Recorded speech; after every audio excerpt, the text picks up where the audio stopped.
Әдебиеттік оқу пәні. Тақырыбы: ғарыштан адам не іздейді?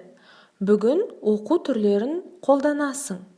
Сұрақ: сен ғарышқа не үшін ұшар едің? Ғарыш әлемінде өзіңді не қызықтырады? Осы сұрақтардың жауабын үйдегі анаңа, әпкеңе, әкеңе айтуыңа болады. Байбота Қашым Ноғай жазушы, ақын, 1954 жылы дүниеге келген. Балаларға арнап өлең, жаңылтпаш жұмбақтар жазған. Таңертеңгі тәтті түс, мамандықтың бәрі жақсы сияқты кітаптары бар. Қасқыр мен жетілақ, Маша мен Аю сияқты шетел ертегілерін қазақ тіліне аударған. Және біз бүгін Байбота Қашым Ноғайдың «Жарайсың, Айдын аға» атты өлеңін түсініп оқимыз.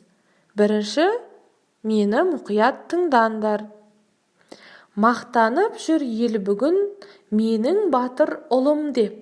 Айдын аға ерлігін айтады ұрпақ күлімдеп. Тоқтар, Талғат, Айдынның жолын әлі-ақ жалғаймыз. Орбитасын ай күннің айналып біз самғаймыз. Халқымыздың айбынды ұзақ күткен арманы, қарсы алып көк айдынды, ғарышты елім шарлады. Осындағы Тоқтар, Талғат, Айдынның жолын әлі-ақ жалғаймыз деген сөздерін қалай түсінесің? Жауабын дәптерге жазу керек. Дәптерді ашып, бүгінгі күнді жаз. Көркем жазу керек екен, ұмытпа. Бейне жазбаны тоқтатуыңа болады.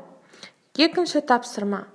Ғарыш қыраны атты Тұманбай Молдағалиевтің өлеңін мәнерлеп түсініп оқы. Ол 28-29 беттерде орналасқан. Оқыған сәтіңді бейне жазбаға түсіріп, классрумға жібер.